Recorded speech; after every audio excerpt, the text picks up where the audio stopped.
Good morning.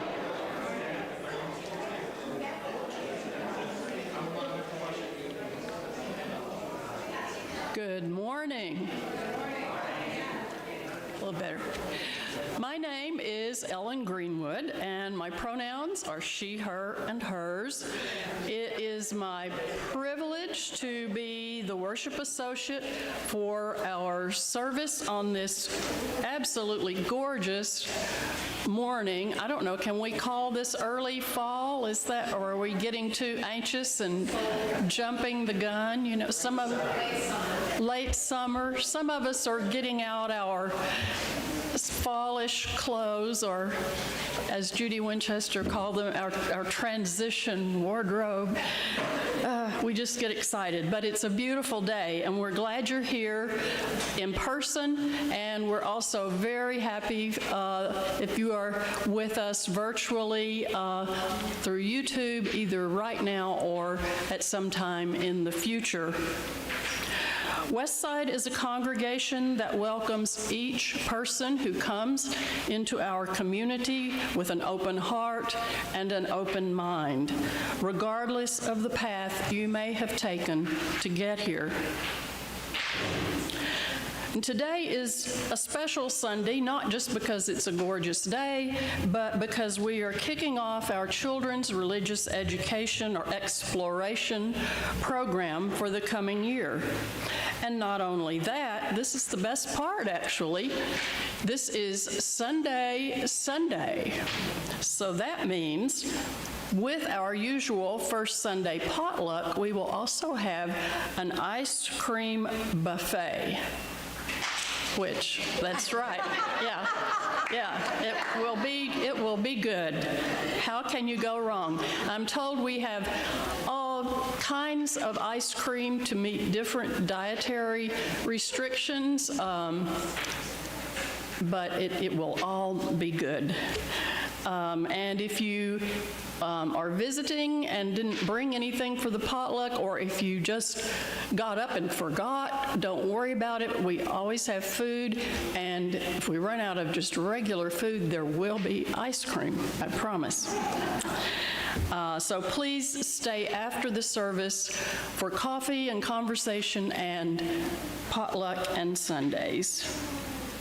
And if you're joining us remotely, I encourage you to finish this service off with a dish of ice cream or whatever delicious treat reminds you of your childhood. Before we actually get started with our service, we have a few announcements that I would like to bring to your attention. There are quite a few announcements in your order of service. You can always find out what's going on at Westside by looking at our newsletter and at our website. But I would like to, in particular, mention that this is the last Sunday, basically your last chance if you would like to sign up for the Spirit Quest retreat.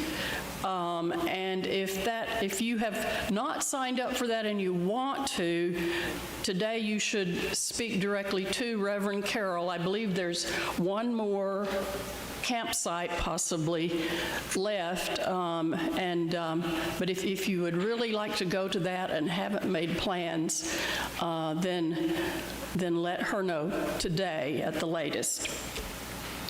It's also, however, in plenty of time, but now is the time to sign up for our all-church retreat, which will be at Rock Island. That sounds like a railroad train line, doesn't it? It's a mighty fine line. But at Rock Island State Park, which is a beautiful state park,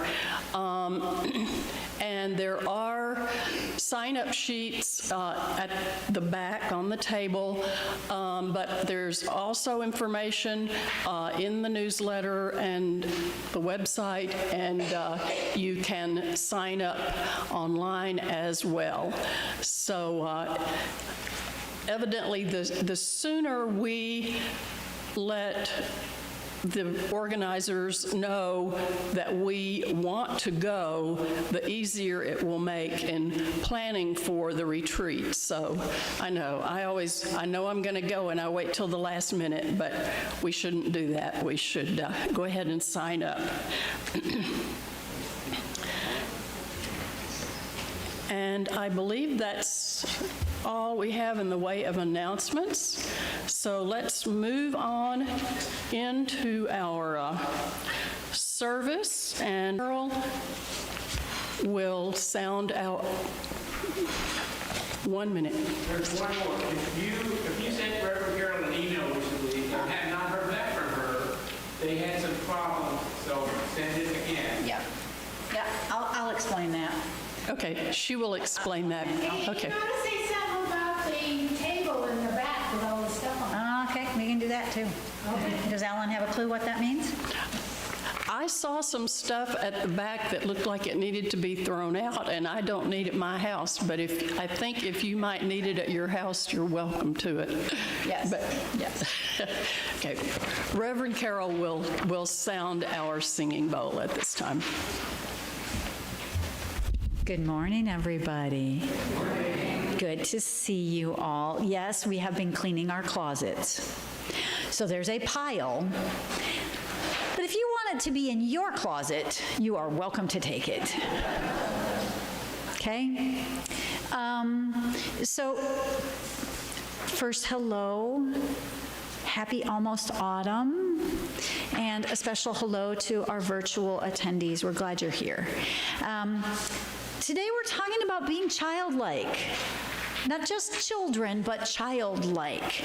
So we're going to do some things in today's service to encourage you to embody that. So I am going to invite the bowl to sing to us, but that's not going to be the only thing we're going to do for starters. So we're just going to begin with the bowl.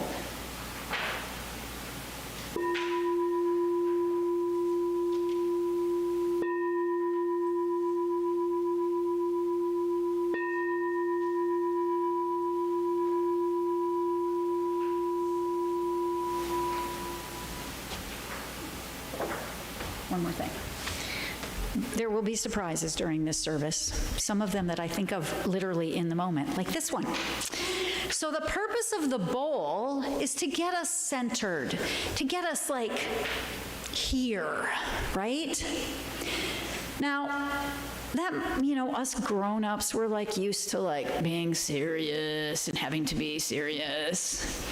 But one of my favorite techniques for getting centered that I learned from being a mom and having kids is shaking my sillies out.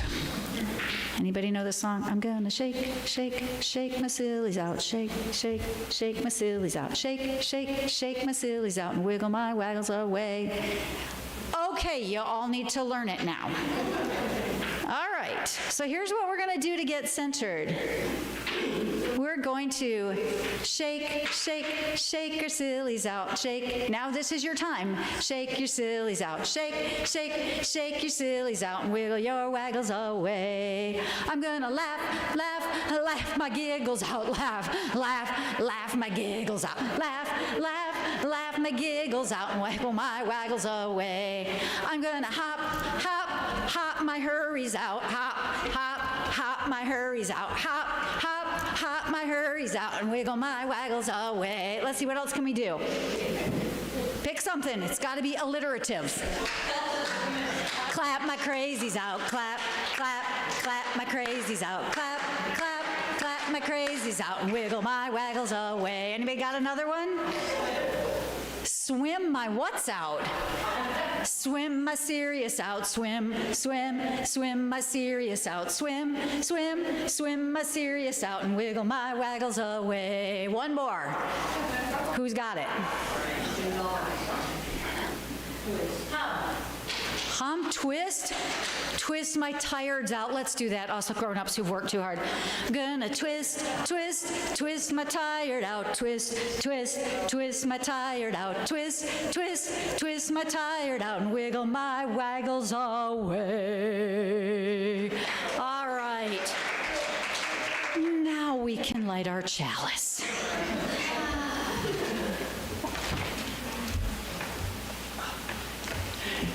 And lower the microphone. And Leslie Brussels-Smith will light our chalice for us this morning and our community candles.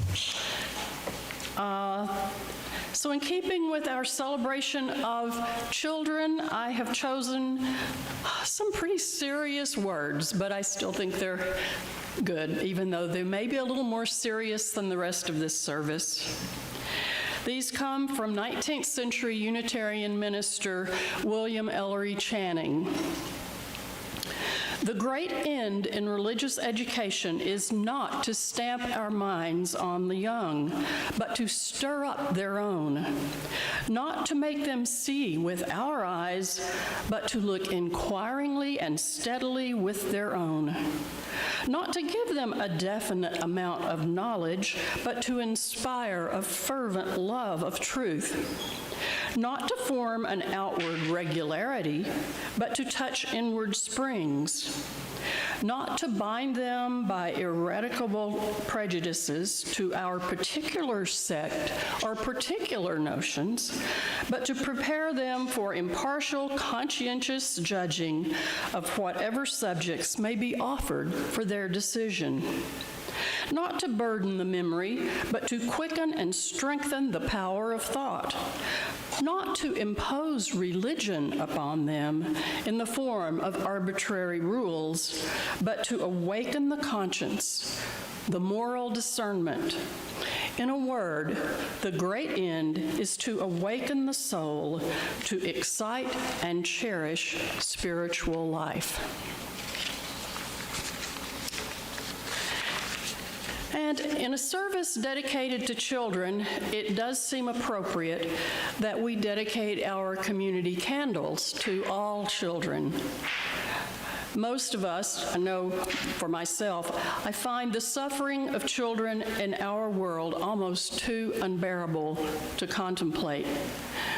From Gaza to Yemen to right here at home, we are heartbroken by the plight of children that we cannot save.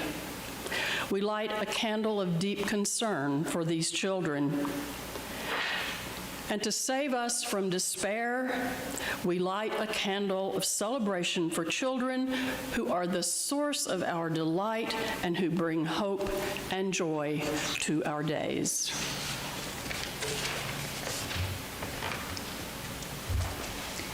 Thanks, Ellen. All right, I'm going to invite the choir to come stand up in front. Now, here's the thing about this song we're going to sing. The words are going to be up here. You don't have to sing this. This is I Seek the Spirit of the Child. Come on, choir, be brave. Come line up in front.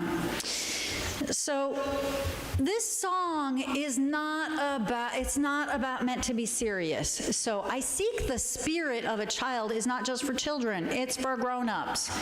So here's what I said to the choir. Here's what I said to the choir about this. I said that it doesn't matter if you know the words. It doesn't matter if you know the tune. What matters is that you get the spirit of it, the liltiness of it. Okay? So it's la da da da da da da da. I'm going to play it through once. And your job out there, if you want to sing, great.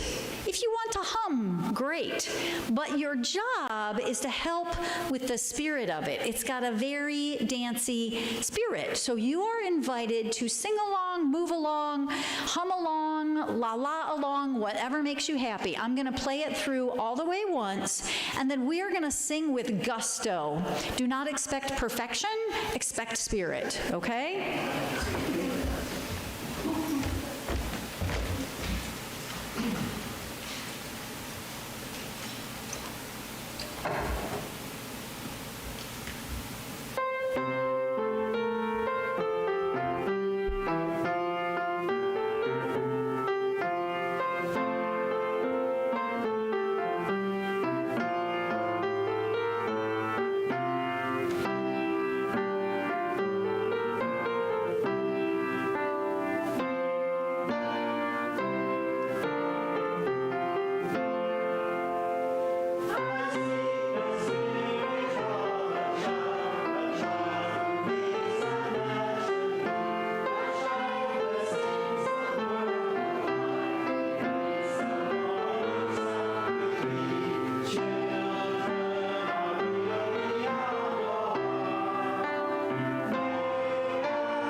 So really, the spirit that we seek when we seek the spirit of a child is a whole lot less in the lines, right? So this morning in our spiritual practices, the first thing we did was we had big black sheets of paper. Like you think, oh, spiritual practices, we're going to be serious and meditate, which we did. But first, we got out the chalk and we colored for like 30 minutes. And I just want to say that when I let grown-ups do what they want, they are hard to control. Because they got crazy. I mean, they were like, ooh, we made our color in. And some people were like having side conversations. Anyone who's ever been a teacher will relate to what I'm saying. They were having side conversations. Some people were like going out of turn. And then we gave up on turns entirely because that was pointless. Like we started out, we're going to take turns. No, that didn't work out. Everybody's like, what?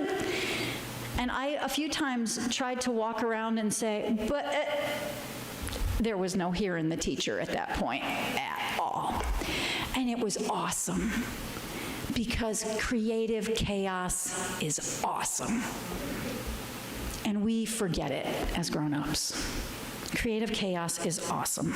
So today we're talking about what it means to have the spirit of creative chaos, curiosity, the idea that we're not trapped between the lines all the time, that we can be free to explore and learn and grow, and we need to copy our kids.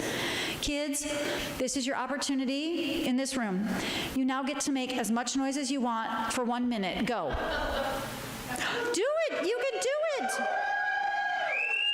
Woo! That was a good one. Okay, wow, that was painful. How many times are kids told you have to be quiet? Rooms like this, you're not supposed to make noise, you're not supposed to wiggle, you're not supposed to do all the things. And all of us want to wiggle and make the noises. Okay? So one of the things we do in children's programs is we tell stories. Grown-ups are so serious. We're always arguing. We're trying to make a point. All of us remember the 5-paragraph essay, do we not? Thesis, point A, point B, point C, summary of thesis. Please say yes if you remember this. Yeah, We live our lives trying to prove our point. But stories are cool. So we are going to get started today with a story. So Leslie Brussel-Smith, who is kind of heading up our children's program, is going to tell a story. And I believe she's going to do it here. I'm going to give you a microphone. Test. Thank you. Good morning. And any children who would like to join me up here, I'm going to sit here and tell the story. So I welcome Ivy, come on up. You guys, John, you want to come on up? Where is Everton? Oh, and I know you're back there. So you can sit here and look at me if you want, or you can sit this way, whichever way you want. You can sit right here and look at me if you don't want to look at them. All right, so this is a story from a long, long time ago. It's called a folklore. So a folklore is something that's been told verbally, handed down over many, many, many generations, and it's told in a lot of different cultures. A lot of different parts of the world have a version of this story. You might have heard this story already, and so you might have heard a slightly different version. It's called Stone Soup. Have you ever heard that story? You have. So here's a version of that story, okay? So, once upon a time, good stories always start with once upon a time. Once upon a time, there was a small village, which was inhabited by very poor people. They didn't like sharing their things with others as they had very little. They would lock their doors and windows tight and keep the little provisions they had for themselves. One day, a visitor passed through the village. He was very hungry and exhausted from his long journey. He stopped at the first house he could see and knocked on the door, hoping to get something to eat. The woman inside cracked open the door a a little and asked, "Who are you?" "I am a traveler, and I was passing through your village. I am tired and hungry. Can I please have something to eat?" "Go away. We hardly have any food here," replied the woman. "I doubt you'll find anyone here who has food to spare. We are all very poor." After she said this, the woman closed the door in the traveler's face. The traveler was not ready to give up, and he picked up a large stone from the ground and knocked again on the woman's door. The lady came to the door again and opened it only halfway. "What do you want now?" she said. "Since you are poor like me," the traveler said, "maybe you'd like to have some of my stone soup. It is delicious and fulfilling." "Stone soup, you say?" laughed the woman as she saw the stone in the traveler's hand. "You can't make soup from a stone." To that, the traveler replied, "Yes, you can. I've done it before." The woman didn't believe him, as she had never seen anyone make soup from a stone. However, she was hungry too. So she invited him in. She lit the fire and placed a kettle of water on top of the fire and opened the windows to let the heat out. The traveler placed the stones in the water until the water started boiling. He took a sip of the hot liquid and said, "It's almost done, but if you had just a little salt and butter, it would taste much better." The woman went to her cupboard and returned with salt and butter. As the traveler was adding them to the stone soup, the woman's husband returned home with carrots and potatoes in his hand. "What are you cooking?" asked the woman's husband. "Stone soup," replied the traveler and the woman. The man could not believe this and thought that was impossible to make soup out of stone. "It's almost finished," said the traveler as he tasted another spoonful of the soup. "However, it would taste much better if we added carrots and potatoes to it," said the traveler. The husband was also hungry, so he agreed to add some carrots and potatoes to the stone soup. Soon the smell of the soup drifted out of the open window and down the lane.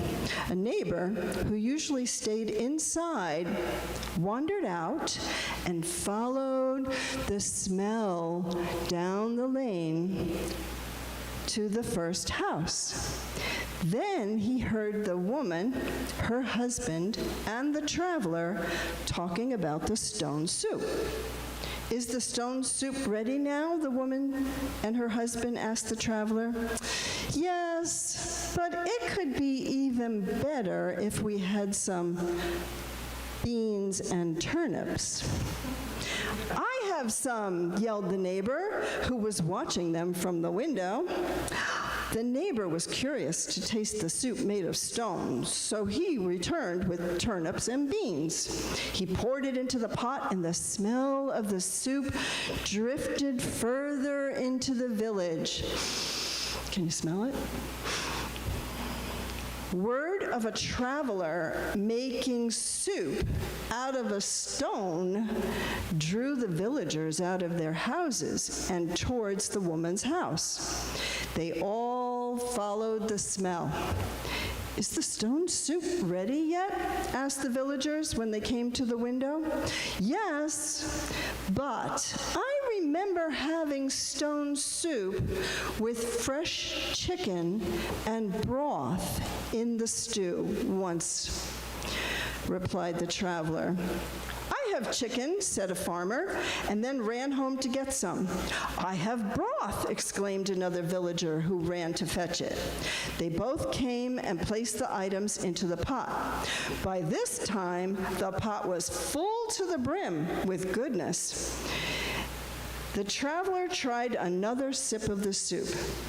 "Perfect," he exclaimed. He then proceeded to serve a bowl of stone soup to every villager. "It's delicious," said the villagers. "Where can we get this magic stone?" asked some of them. The traveler and pulled the stone out of the pot. The villagers realized that it was just a regular stone, and the flavor of the soup came from what? No, did it come from the stone? Where did it come from, Owen? From everything else, right, and not from the stone. Did you ever taste a stone? No. Sometime maybe wash it off and taste it. It doesn't really taste like anything. So the traveler drank what was left of the soup and continued with his journey. The villagers realized the importance of sharing, and from that day on, they shared their things with each other, and what comes at the end of every story? That they lived happily ever after. Right. Good. Thanks for your help. Okay, you can go back and sit in your chairs now. So in a typical service where, thank you guys for being brave and come and sit in front. In a typical service where the children hear a story, often then we will encourage them to go back to their classrooms with teachers to do whatever activities they're going to do that day. But today we're going to stay all together.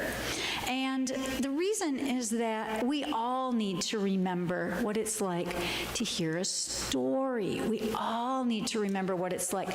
Now, how many of you, if you had someone come to you and say, "We're going to make stone soup," would have been like, "Yeah, right." Right? The spirit of the story is people willing to suspend their cynicism and disbelief long enough to let something magical happen in creative chaos. Right? So we call that part of the service for children, we don't call it the children's story. We call it the story for all ages, because we're all supposed to remember how to listen to stories, how to be curious, how to have a sense of magic and surprise. Ellen has a story for us that she's going to tell us from her life that's got to do with how children learn things.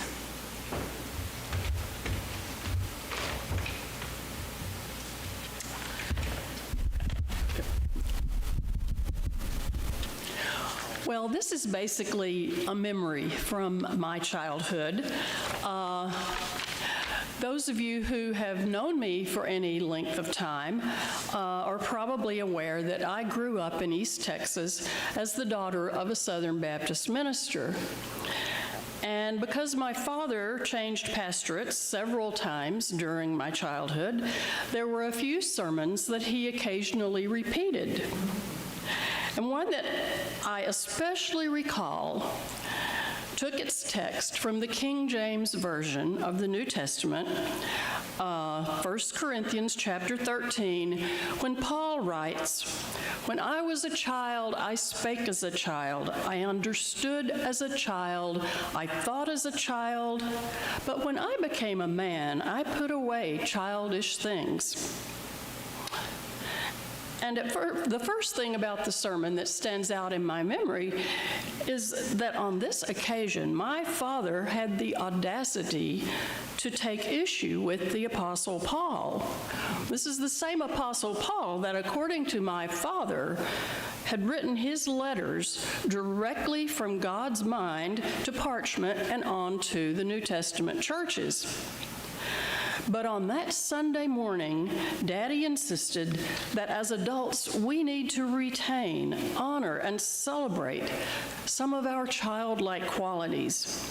He spoke of a child's innocence and trust, of creativity and imagination, some of the things we've talked about already this morning, of curiosity and eagerness to learn new things, enthusiasm, playfulness, a child's sense of wonder and awe at so many aspects that we grown-ups take for granted. That morning, my father admonished his congregation to remember often what it was like to be young and to experience life through the eyes of a child. And when I first started this, I thought that was basically the memory I was going to bring up this morning. And I kept remembering and thinking of the entire memory. And I realized that there is another reason that this particular sermon stands out in my memory. I was probably no more than 5 years old the first time, because we had Sunday school before church, and children could either stay in the church or go to the nursery, and I insisted on staying in the service and drawing and coloring or annoying my mother or whatever I could do. And the reason this particular sermon stands out in my memory is because at one point, Daddy talked about me. In describing a young child's tenderheartedness, he related that I had cried when Bambi's mother died. My mother had recently read me. I hadn't seen the movie. We didn't go to movies real often unless they were Westerns. But my mother had read the Disney version, The Little Golden Book of Bambi, to me, and I had been broken-hearted. Well, I was mortified and indignant when my feelings were talked about to the whole congregation. To me, Walt Disney's Bambi was not a woodland creature who would grow up to devour our gardens and eat our hostas. He was an adorable fawn, but he had all the thoughts and emotions of a human child, the thoughts and emotions that I would have. And the murder of Bambi's mother was a real tragedy. I did not want my deepest emotions described to the whole church. And when I got home, I let both my parents know how upset I was. I think that my father was both chagrined and shocked. I suspect he had no idea that I actually listened sometimes when I was sitting in those services. From his perspective, and in truth, listening to what my parents said was not one of my strong points. But he realized his mistake, and he apologized wholeheartedly. And he promised that he would never mention me from the pulpit again. And as far as I know, he never did, especially the next time he gave that sermon and he left me out. I share this personal story because I do think we grown-ups need to remember what it's like to be a kid, and we need to celebrate that. And we need to honor the wonderful spirit of childhood that lives in each one of us. And we also need to honor each child as a bright, inquisitive individual who may be listening to us when we least expect it.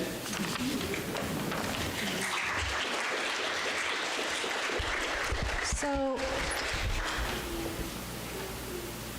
how many of us think that kids are supposed to act one, and this includes the kids, so you can raise your hands if you've been taught to think this, that kids are supposed to act different than grown-ups. How many of us have been taught that kids are supposed to act different than grown-ups, or that once you're a kid, you're supposed to act, once you start growing up, you're supposed to act more like a grown-up, and that kids are different?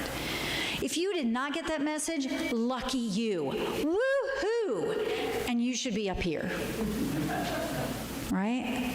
Because we get this story, we get this message that there's two different ways of being, and that the things that we do when we're younger, we're supposed to stop doing them.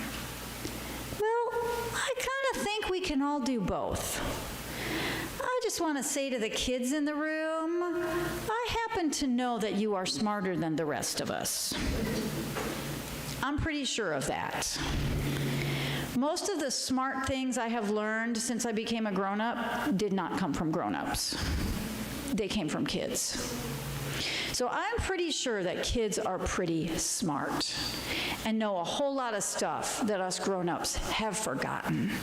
And that includes remembering that we have feelings and that our bodies need to move and that chaos is not a bad thing all the time and that noise is okay and that there's all kinds of possibilities and imagination, and that being realistic is not always a good solution to a problem, right? So I'm going to ask the grown-ups to think about something for a minute. This is a question I asked the grown-ups this morning in our spiritual practices to think about. What stops you from being like a kid? What are the things you've been told are not okay, that you're not supposed to do, that you're not supposed to put your attention on, that keep you from being like a kid, right? All of us have those messages. So what I noticed this morning in our little exercise with spiritual practices is that once I gave people permission to be kids, oh my goodness, a whole bunch of the rules went away. All that mattered was being creative. All that mattered was having fun. All that mattered was engaging. All those other skills that grown-ups have learned, they're important too. Please don't get me wrong. It's good to know how to sit still. It's good to know how to think problem-solving wise. It's good to know some basic rules. Those are good things. But they're not good to the exclusion of the things that kids know how to do. They're good in addition to the things that kids know how to do. Which is why today for lunch we'll be having a potluck that has healthy food and also ice cream, because it's good to have them both together. So I want to invite the grown-ups in the room to do one more thing. I want to invite you all to think for a minute about something, a memory, a place. So in Unitarian Universalism, we have this luxury of having access to every tradition, every intellectual path, right? We can look to the wisdom of Christianity or Buddhism or Hinduism or Taoism or earth-based traditions, science, all the things, right? So we have this playground of images and thoughts and experiences. None of them are off limits. All different ways of being. All different ways of understanding ourselves, all different ways of knowing ourselves. They're all included. We get to say yes to them. So I want to invite you to think for a minute, grown-ups and kids alike, about a story or a place or a person or a song or a memory, anything, whatever you want to think of, from anywhere, that makes you feel happy and hopeful. So think about that for a minute. Whatever it is, think about what makes you feel happy and hopeful. And think about it hard enough that it starts to show on your face. I stand up here and I see all these very serious faces all the time. Good job. I've seen some grins, right? One of the things that really helps me do that is think about Lake Michigan. I think about Lake Michigan and I can't help but be happy. It makes me happy, right? Anybody want to shout out a place or a thing or a song that makes you feel happy? What is it? Legos. The birth of our daughter. The birth of a child, yes. Anything else? Playing hopscotch in the city of Chicago. Hopscotch, yes. In a city street, hopscotch, yes. What else? Monopoly. Oh, some of us don't have that response, but awesome. Good on you. Shirley would say that. She's our treasurer, so she would say Monopoly. Okay. I love that somebody is super happy at Monopoly. That's great. Alice. It makes me happy to remember the time my brother and I raced the rain. You raced the Raced the rain. You raced the rain. So Alice and her brother raced rain. That's audacious of you. I love that. Yeah, Shirley.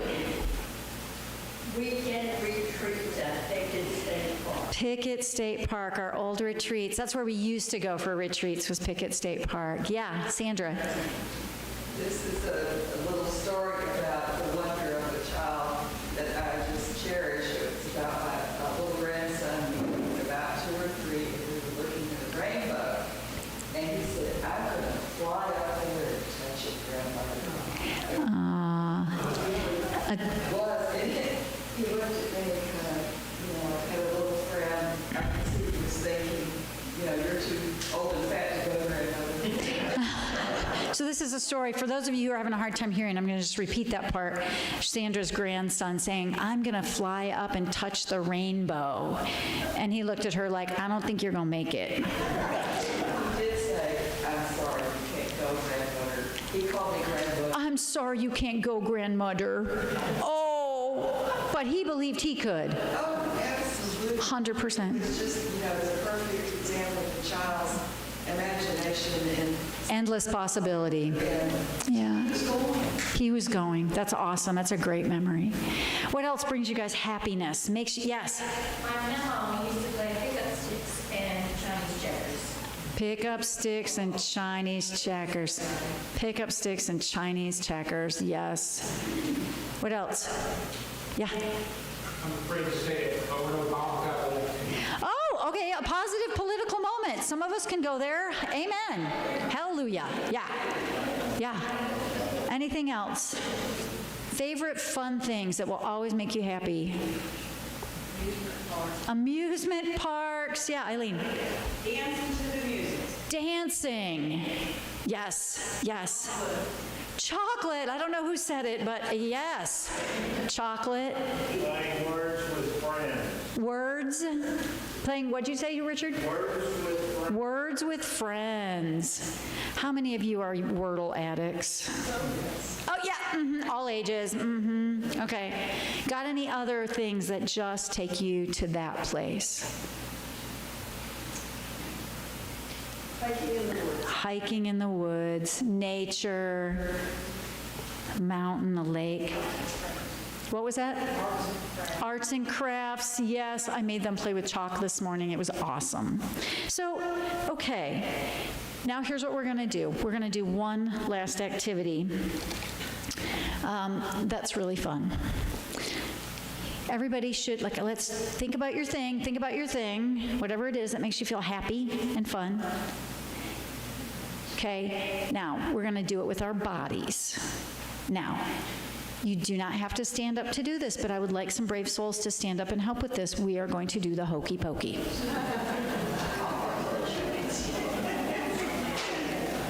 Okay, so anybody who wants to be in the hokey pokey line up front, you can be in the some of you can be in the up front line. You can do it from your seat. If you do the hokey pokey from your seat, okay, and just a word to it's not always this crazy. It's not always this crazy. Sometimes it's more serious, but today it's crazy. So if you're in your seat and you're going to hokey pokey from your seat, then you get to be as innovative and creative as you want when you put your hind end in yourself about, and that's what it's all about. Left hand. You put your left hand in, you put your left hand out, you put your left hand in, and you shake it all about. You do the hokey pokey and you turn yourself around, and that's what it's all about. Now we're going to do our right foot. You put your right foot in, you put your right foot out, you put your right foot in, and you shake it all about. You do the hokey pokey, and you turn yourself around, and that's what it's all. Okay, left foot. You put your left foot in, you put your left foot out, you put your left foot in, and you shake it all about. You do the hokey pokey, and you turn yourself around, and that's what it's all about. Okay, now we're gonna put let's do our backside in. You put your backside in, you put your backside out, you put your backside in, and you shake it all about. You do the hokey pokey, and you turn yourself around, and that's what it's all about. Now let's just do our whole selves. We put our whole selves in, we put our whole selves out, we put our whole selves in, and shake it all about. You do the hokey pokey, and you turn yourself around, and that's what it's all about. Woo, woo. All right.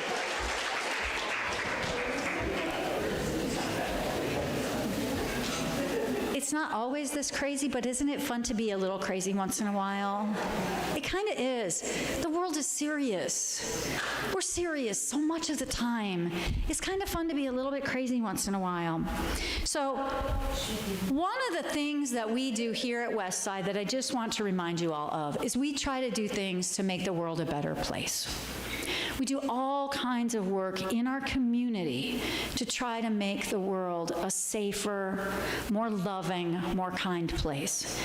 So we have multiple, what we call justice and generosity partners, groups and organizations in the local community that we work with throughout the year and long term to try to support making the world a better place. Our current partner for a few more weeks is Keep the Tennessee River Beautiful, they do all kinds of great work cleaning up the Tennessee River all along its course, right?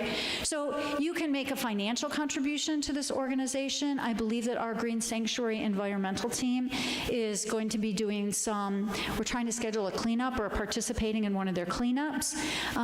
So, you know, when you participate in Westside, you get a chance to participate in all these other groups. I just want to name some of our other justice and generosity partners. So we have 4 partners that we work with throughout the year, and they're in 4 different areas. In the summer, it's an environmental concern, so Keep Tennessee River Beautiful.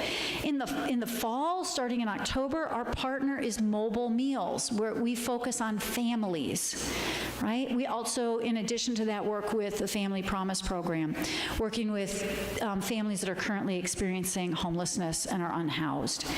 In the winter, we work with the Bottom, which is an African-American agency in Knoxville that focuses on working on supporting the Black community in our area and also promoting like racial equity in our communities. And then in the spring, our partner is Knox Pride, and we work with Knox Pride to support and continuously work to support the LGBTQIA+ community. We also do some economic justice work. These are all things that are constantly going on in our community. There are lots of ways to actually have fun and get involved and do work that makes the world a better place, right? So you can contribute to Westside. There are QR codes. That QR code allows you to make a contribution through us to Keep the Tennessee River Beautiful. There's another QR code for just supporting Westside and all the stuff we do. And you can get involved. Okay, now Ellen told me there was what was the announcement? Oh, it was Samantha. Samantha. So Brad, can you, so this QR code is for another project we do. Right? This project is the work of Samantha Monday. Now, Samantha works in the Knox Sheriff's Department, and she started a program that helps people who have been incarcerated, who are getting sober and healthy, coming out of incarceration. So we support her program by helping provide resources to those individuals. She has a list. Do we have that list, Brad? Do we have the list? No, okay, so if you look, there is a list of specific, this allows you to donate. You can also, on our screen that's outside the sanctuary, you can watch it when you leave the room. There's actually a list of things she really needs right now. So clothing, right now she really needs men's pants. Like she told me just a couple days ago, she's desperate. She needs, particularly, I think it's 32, 34, 36, and 38, is that right? So men's pants, waist size 32, 34, 36, and 38. She really needs men's pants. She's got a number of individuals who need those resources immediately. So those are things you can bring here. You can talk to me, let me know, and we'll get them to her. There's all kinds of stuff we can do. But if we don't have joy and energy and hope, we will not have the energy to do any of it. If we're serious all the time, we will run out of steam. So we have to remember to play.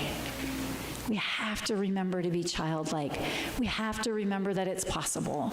We have to remember to have hope and joy and curiosity and fun. We have to remember that we are able to be creative, or we will run out of steam with all the work that needs to be done in the world. So I invite you all, I invite you all to eat ice cream of whatever variety makes you happy, whether it's nut-free or dairy-free or whatever it is. Laugh, play, draw with chalk, color outside the lines. Think of the things that bring you joy. And kids, we need your help. We need you to remind us not to be so serious. Could I get some kids to say, yeah, I'll help with that? Are there any kids who are willing to just nod your head? Would you be willing to help us with that? When your grown-ups are too serious, including me, including all of us, could you just look at us and say, Reverend Carol said don't be too serious. And then parents, you can call me and blame me, okay? Help us remember that you're smart and that you know how to do things right, because we want to listen to you. And grown-ups, find that place in yourselves and remember it. I hope that's what we do. Okay, the last thing we like to do in our service, the very last thing, is hold hands, which we learn from kids. So, you don't have to do this. No kid has to do this. No grown-up has to do this. If you would like to stand up, I invite you to stand up. Okay? And you can just hold hands with your family. You can hold hands with your neighbor, whatever makes you happy. Right? I invite you to look around you. Look at your neighbors. Look at the new people. Look at people you've known for decades. Inside every single one of us, there is a curious, excited, hopeful, sensitive, caring, passionate child. The parts of ourselves that are sometimes a little vulnerable, but are also super energetic.